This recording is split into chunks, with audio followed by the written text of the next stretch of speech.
All right, welcome back to another episode of the Longevity Lounge. So, today I'm going to be discussing the metabolic reports that we gather through your longevity check. Basically, what those 5 metrics are when you look into your app and you see your longevity check. So, you got your biological age, your aerobic capacity, metabolic rate, your recovery capacity, and your fat burning efficiency. Those are the 5 key scores that we put in the app.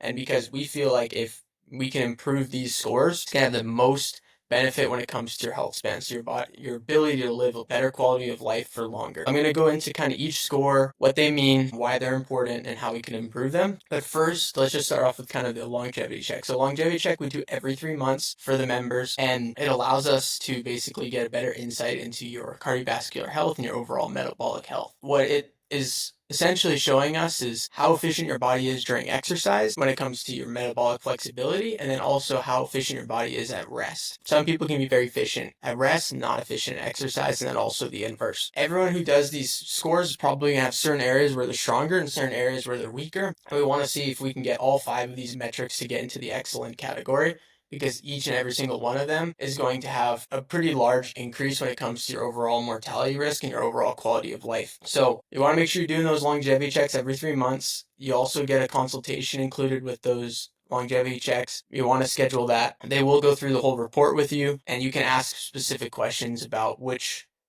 area you might need to improve, some ways you can improve that. And then also your trainer is going to have the information of how to directly improve that in the studio. So that could be a change of protocols, that could be giving you some quick advice when it comes to nutrition, sleep, etc. But really it's going to be doing these longevity checks every 3 months to allow us to optimize this program for you. And it's also going to give you an insight into what you should be doing outside of the studio. So let's talk about each metric. So the first metric that you'll see on your app is your biological age. This is a very important metric. It's essentially how your body is functioning. So what age your body is functioning at. You could be 60 years old, but your body could be functioning. You could have the fitness level equivalent of a 40-year-old. Typically, your body's functional age, so your biological age, is going to be a much better indicator than someone's chronological age of your overall mortality risk, your overall quality of life. We all know that 67-year-old who's extremely fit lives a great quality of life. They're able to do all the things that they want to do. And we also know the 67-year-old who maybe doesn't have the best biological age, and they might be more equivalent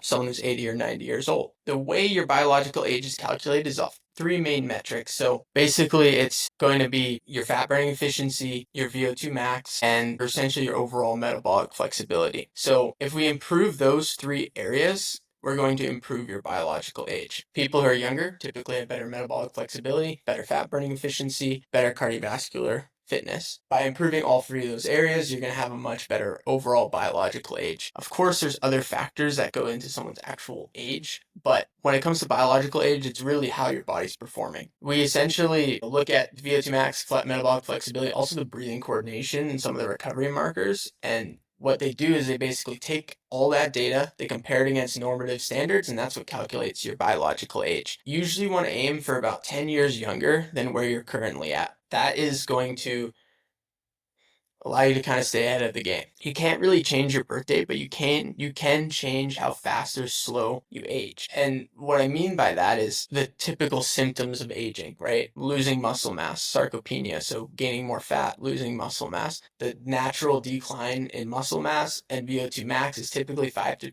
10% per decade, and we can rapidly slow that down. We can actually start to reverse that, where we're actually improving our fitness as we age. We're holding on or maybe even building more muscle mass. And eventually there is going to be a point where we start to lose your VO2 max and we start to lose some of that muscle mass, but we want to prolong that as long as possible so that we give ourselves as much reserves in the bank that when we get to that point where we're going to start to naturally decline with age, that we're still able to do the things we want to do pretty much all the way up till the end. So biological age, super important factor. It's kind of like an overall. So if you were to look at, the other scores we track here, it's going to be kind of like your overall score, right? Then you get into more detail about each and every single data point. So the next one's going to be aerobic capacity. In regards to changing your biological age or changing your fitness level, this is probably the most important score. They found in 2016 at the Mayo Clinic that VO2 max is a stronger predictor of early death than smoking, diabetes, or hypertension. So it's going to outpredict a lot of these other metrics that we get tested for at the doctor, but it's essentially your body's ability to pull in oxygen. So So it's how much your body can actually utilize oxygen during peak exertion.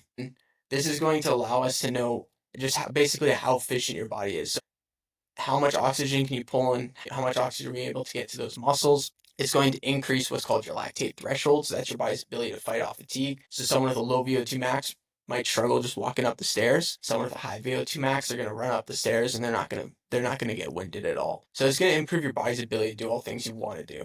And this doesn't just improve exercise. It's just going to improve your overall energy levels, improve your overall metabolism. It's an extremely important metric. The way to improve it is going to be mostly through zone 2 training. So if you look at most athletes, especially endurance athletes and Olympians, they're spending anywhere from 90 to 96% of their time in zone 2 when they're training. So the Norwegian Olympic team, they spend over the last several Olympics, they've been anywhere between 92 and 96% of their time has been spent in zone 2 training. And they found that when they've done less time in zone 2 training, so they dropped to like 90% or so, they have had much worse results in terms of gold medals, etc. at the Winter Olympics or the Summer Olympics. So basically what that's saying is if you want to improve your VO2 max, your body's ability to perform during exercise, it's going to improve your overall longevity. You want to spend a lot of time in zone 2. Dr. Peter Attia recommends about 4 to 5 times a week, about 45 minutes of zone 2. When you're coming into the studio, we have a lot of protocols that can put you into zone 2 and will help get you into that range. But it's also really important that if you're looking to do some extra stuff outside the studio, we recommend movement. And for that movement to be efficient, you want to be tracking your heart rate and you want to make sure you're in that right zone 2 range. So when you get the report, it also gives you 5 heart rate zones. Those 5 heart rate zones are really important to either take a screenshot of, take a photo of, because that is how your body is utilizing fuel during exercise. Zone 2 is where you're primarily utilizing fat for energy. So when you go on a hike or you go on a bike ride, if you can stay in zone 2 the majority of the time, you're going to drastically improve your foundation, your aerobic foundation, which is going to lead to improved VO2 max. The next stage of that is going to be some intervals. So doing some zone 3, 4 intervals and doing even some zone 5 intervals occasionally is also going to improve your body's VO2 max. It's basically going to push you to an intensity level where you're forced to absorb more oxygen in to complete the exercise. And that has also been shown to improve VO2 max in a more efficient manner than zone 2 training. Any cardiovascular endurance coach or someone who's trying to improve your VO2 max is going to tell you it's about utilizing the 5 zones appropriately. So zone 1's your resting state, not going to spend too much time there. Zone 2, majority of your time should be spent here. And then adding in some zone 3 and 4 intervals, which can be the fat burn rides on the bike, the Vasper. Those are also going to definitely help improve your VO2 max. Doing some rides like where you're improving your VO2 max in a very short duration, in just 8 minutes. And then also doing occasionally some sprints where you go up to zone 5, where you can also hit that with a rehit ride or a Norwegian protocol, which is something we offer in the studio for certain members. Based on your report, we're going to give you these protocols kind of recommended based on kind of what your current fitness level is and how often we should be going into these zones. But really, to improve your VO2 max, spend more time in zone 2 and do some occasional intervals when you're here at the studio to make sure that we're improving that range, we're improving your body's ability to absorb oxygen. And this is, out of all the metrics we track, this is going to have the biggest improvement when it comes to overall quality of life. So some of the other things we track are going to be a bit more health related. Also, when it comes to fat burning efficiency and kind of losing weight or any of those things.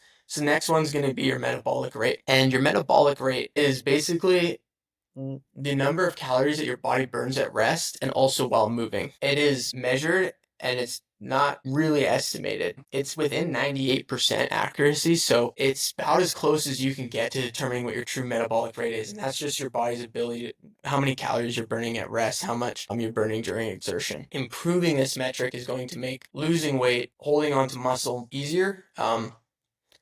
Essentially, if you have a really good metabolic flexibility, you're probably going to have a good metabolic rate. So metabolic flexibility is being able to tap into fat at rest, being able to tap into fat for longer during exercise, and then correctly using and efficiently using your glycogen storages, so your carbohydrate storages. With that metabolic rate, the report will give you some details on how much calories you should be eating when you're resting versus how many calories you should be eating when you're exercising. And this is going to give you the amount, and this is based on your goals. So what your target weight is, where you're looking to go, that's all factored in, and how much you're exercising. And by eating at those amounts, what's going to happen is if your goal is to lose weight, you're going to slowly start to lose weight. At the end of the day, if you're eating kind of in regards to your metabolic rate, you're either going to put on weight or lose weight depending what your goals are. So if you eat a little more than that, you're going to start to put on weight. If you eat a little less than your metabolic rate, you're going to start to lose weight. The key is not eating too much less than your metabolic rate to lose weight, because that's where you start to see muscle loss. And our goal here is to preserve as much muscle mass as possible, because we're not just focused on losing weight, we're also focused on the quality of life so that you live. But it can give you good insights into if you do have goals to lose fat or you do have goals to lose weight. It's going to give you some great insight on that. You are also going to have anywhere from severe to excellent. So you could have a big limitation, or you could have a really good metabolic rate. If you have a really good metabolic rate, it's going to be a little easier to lose some weight. Your body's going to be burning fat more efficiently at rest. And if you have a severe limitation when it comes to your metabolic rate, most likely we're going to want to increase some strength training, put on some more muscle mass. That's going to help with your body's ability to burn those calories. Typically, lean mass is going to have a higher thermogenic rate, so it's going to burn a little bit more calories than fat mass. So if we can improve that, we're going to have a better metabolic rate. The next score is going to be recovery capacity. So this is basically your body's ability to bounce back between exertion and return to a parasympathetic state. This is extremely important. So we deal with constant stressors in everyday life. Your recovery capacity is your body's ability to come back to a relaxed state. And this could be from work stress, it could be from environmental stress, it could be from physical stress. But essentially what you're doing is if you have a really good recovery capacity, you're able to go from really hard exercise and then bounce back into a parasympathetic state. And this is good for your hormones. So you have to be able to come back to parasympathetic to lower cortisol hormone, which is going to inversely also increase your growth hormone and increase your testosterone, which are both going to be extremely important when it comes to building muscle mass and having better energy. And the way we assess this is basically during post-exercise recovery. So you do your workout, you ramp up as hard as you can go on this longevity check, and then how your heart rate variability, your breathing control, and your oxygen utilization efficiency impacts that is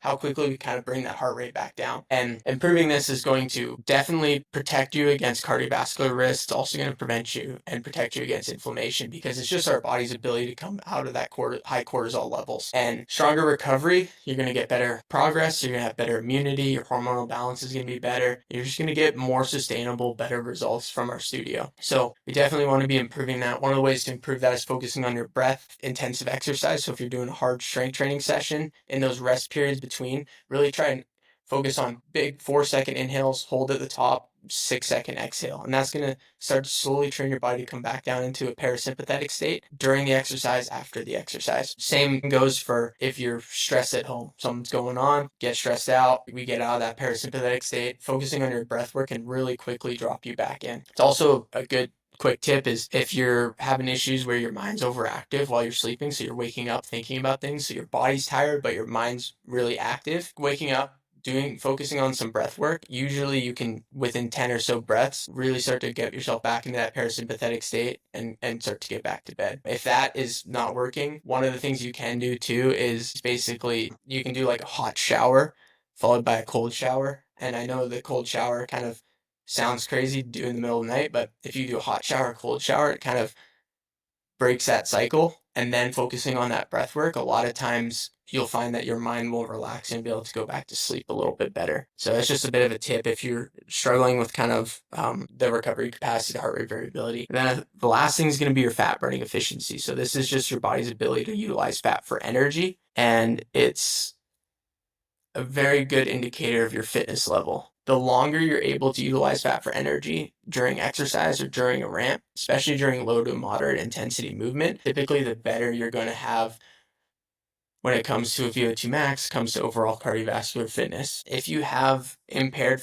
fat oxidation, it's been shown directly to be linked to insulin resistance, obesity, and chronic fatigue. So one of the ways to improve this is just going to also be zone 2 training. So practicing tapping into fat for energy, spending more time there. The more time you spend in zone 2, the more efficient your body's going to be at utilizing that fat and having a bit better metabolic flexibility. Doing some breath work, doing some meditation, it's going to help you at rest. Spending time in zone 2 during exercise is going to help you with exercise. So you'll be able to directly move that score by spending more time in zone 2. Eventually, you're going to increase that range of zone 2. So you start off with, let's say you have a low range. Your zone 2 is like 90 to 96, right? Your peak heart rate's maybe 145 or 150. And you're spending your time in that 90s zone, in that zone 2, kind of utilizing fat for energy. The more time you spend there, the more base you're going to have, which is going to increase your max heart rate. And it's essentially going to lead to your body's ability to have a bigger range. So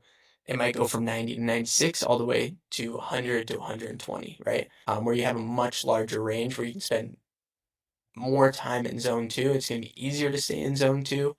And yeah, it's a basic. Your age does impact this. Your fitness level does impact this. If you have a really high peak heart rate, your zone two might be a bit higher up than 90 to 96. But really, spending more time there is going to increase that range. It's going to allow your body to last longer in a fat burning state before you start to tap into glycogen. And once we start to tap into glycogen, so that carbohydrate storage, that's where we're going to start to get fatigued.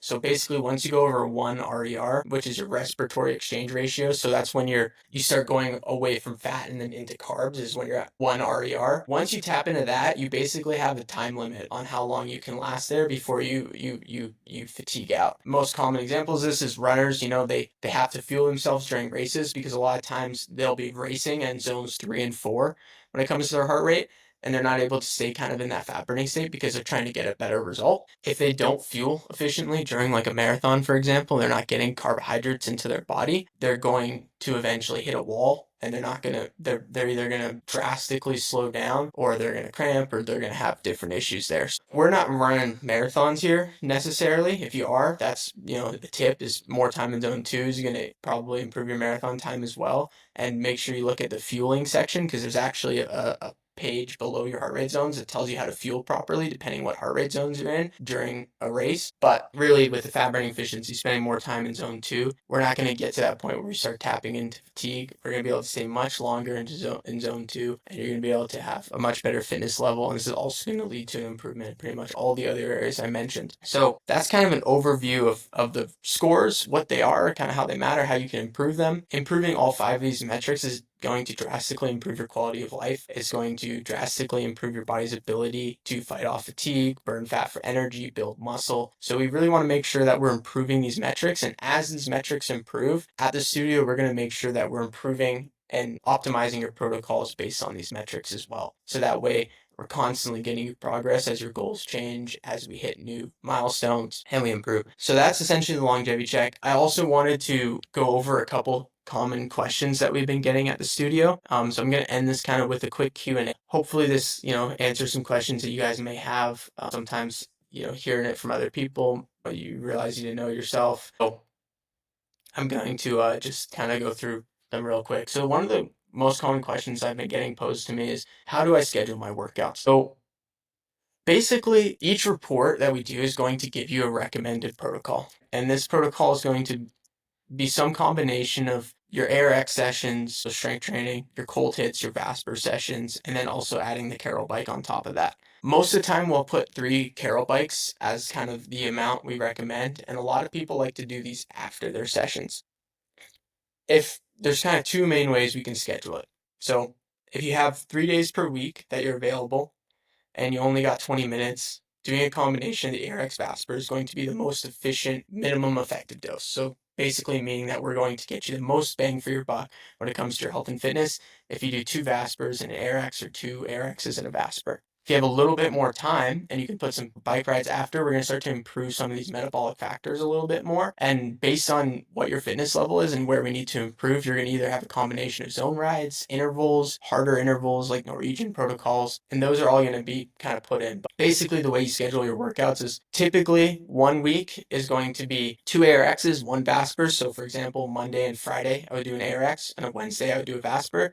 The next week, I'm going to do a Monday, Friday Vasper with a Wednesday ARX. This is giving me a little bit of time in between each ARX session to make sure I'm fully recovering, getting that muscular benefit before loading my body once again. Those Carol bike rides, if you add them after that, you just add it right after. So if I book at 10 a.m., I'd add a Carol bike ride at 10:30. But really the foundation is going to be that combination of ARX and Vasper. If you have more days available, if you don't necessarily have more time available, I would put your Carols on Tuesdays and Thursdays and keep that Monday, Wednesday, Friday schedule for ARX and Vasper, or alternatively a Tuesday, Thursday, Saturday schedule and having a Monday, Friday bike ride or something, or Wednesday, Friday bike ride. But that's essentially how you're going to want to schedule it. Once again, your protocols might change that a little bit. So for some people, you might only do 1 ARX per week and 2 Vaspers, and it's going to tell us very clearly on your report if we should be doing that. And then for some people, we're going to be doing 2 ARXs a week and 1 Vasper. Not too many people will be doing that. A lot of times people want to do more strength training. the metrics and your recovery capacity are going to kind of show if we should be doing that or not. I typically recommend if you're just starting the program, start with that kind of optimized protocol where you're doing 2 AirXs 1 week, 1 VASPER. The next week you're doing 2 VASPERs, 1 AirX. This creates that every 4 day kind of rest period for the strength training. And the reason that's so important is the 4 to 7 days, we're not just working your muscles when we're strength training, we're also working your nervous system. And typically with the intensity that we're doing on the AirX machine and that type of total body workout, the AirX machine stimulates typically as much muscle growth as about 3 traditional workouts. So every time you're doing one workout, you're typically getting as much muscle growth as 3 traditional workouts. They've done studies on this. They did a study with AirX, compared to traditional workouts, about a 2.5 times increase in muscle mass. At the end of the day, recovery is where results happen. When we strength train, you're not putting on any muscle in that session. All the muscle comes from the growth, the repair. And by waiting 4 to 7 days, we're allowing your body to fully repair and restore your strength before we're doing it again. Not just on the muscles, but also in your nervous system. By waiting 4 to 7 days, essentially between your ARX sessions, we're going to help keep the cortisol a little lower so we're not getting overtrained, we're not getting burnt out. And we're also going to be coming back stronger, reducing injury risks, and we're going to be also improving the amount of muscle mass. The reason people are having to work out every other day or every day when it comes to strength training with traditional exercise is because it's just not as effective of a dose. It's just not as intense of a workout. You can feel this if you do an ARX session, then you go to the regular gym and you try to kind of mimic it or do something similar. It's not going to be as ineffective of a dose. Therefore, you're probably going to be able to come back a little bit sooner. But there's even a lot of literature now with even the traditional workouts where we're wanting to increase that rest time to get better results. It is also important to note that a lot of people, not everyone, but a lot of people, typically like celebrity fitness influencers, things like that, professional athletes, are either on an insane recovery protocol where they're very, very diligent about using like compression periods, red light therapy, massage therapy, contrast therapy. They're doing all these different things to try to bring that typical 4 day recovery period down to 1 or 2 days because they need to get more skill work in or they need to do whatever they need to do to perform in their sport. The average person is not doing all of those things in order for them to come back in less than 4 days to exercise. It is also dependent on fitness level. So a younger person who's potentially more fit is probably going to recover a little bit faster than someone who's 80 years old. So just keeping those types of things in mind when it comes to your schedule. We see you have a really high recovery capacity. We see you have an insanely high VO2 max. We might push you to where we're doing every 3 days, but if we do that, we're going to start to split up the workouts a little bit to try and still give those muscles 4 to 7 days of recovery before hitting them again. So that could be a push-pull split or something like that. And we will do that for clients who show that they have the recovery capacity to do that. Have some faith in your trainers. There's a lot of science behind it. You waiting those 4 days, you're going to get better results. And they've also seen a lot of data where sometimes people work out more than that and they get better results in the first 2 months because they get newbie gains or the variation of exercise, but then they typically plateau much faster and it's a lot harder for them to get back up. They would have to basically do, instead of a building phase, they'd have to kind of do a down phase before they ramp back up again. And, a lot of bodybuilders will do that. Well, they go 8 weeks super hard, then they'll take 4 weeks while they go really light, let their nervous system, their body recover, and then they'll go back to another 8 weeks. To stay consistent with the exercise where you're not just taking a month off every now and then, you probably want to be doing every 4 days. Something that it's going to come down to your goals, right? If we're a professional athlete, we're a professional bodybuilder, and we're enhanced when it comes to performance enhancing drugs, it's going to look a little different than your average person. But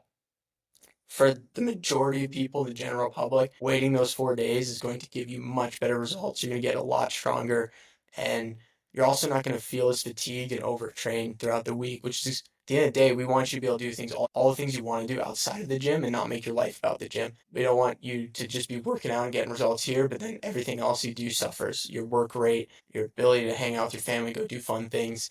We don't want all those things to suffer just so that we can get a little bit stronger on the AirX. And the nice thing is you don't have to. If by waiting those 4 days, you're going to get better results anyways. And then the third Q&A that I want to answer today is just kind of how hard someone should go when they're doing the VASPER machine, so the cold hit. So if we're only doing those 3 workouts per week and we're not adding in the bikes and we're not adding in all those things, we can go a little bit harder. Kind of the way that works is if I'm only doing 3 workouts per week and one of them's a VASPER, let's say, then yeah, I'll probably go a little bit harder, where I'm not necessarily breaking a sweat, but I'm getting a little bit out of breath. Legs should be burning. If we're doing a lot of things also in the studio where we're strength training, we're doing the bikes consistently, you want to go a little bit lighter on those Vaspers. And you can just tell your trainer, hey, can I just go down a level? The things you kind of want to look out for when you're doing the Vasper is our goal is to reduce cortisol and improve the growth hormone. And the cooling plays a big factor in that, keeping your body temperature low. And if you're starting to break a sweat or you're sweating a lot, you're probably going a little bit too hard to get the hormonal responses that we're really looking for when it comes to the Vasper. So I would say if you're doing those 3 workouts and we need to push a little bit more because we don't have as much time, that's great. If you're doing the bikes on top of the workouts and you're getting the bikes in consistently, I would go a little bit easier on the Vasper. You're going to find that it's going to improve everything else you do in the studio. It's going to improve your hormones. It's going to give you a bit better results as well when it comes to those 5 longevity metrics that I just mentioned. That's kind of how hard you should go on the Vasper.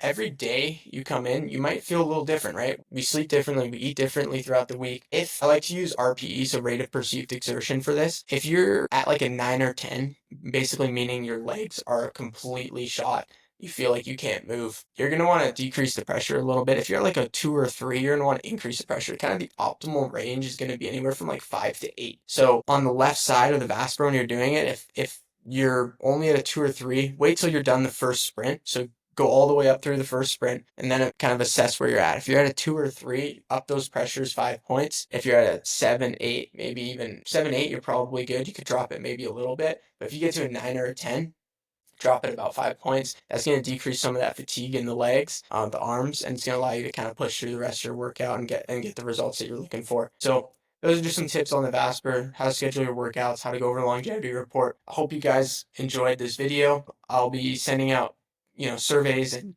more questions that you can ask me. So I'll cover them on these longevity lounge episodes. Thanks for watching, and until next time.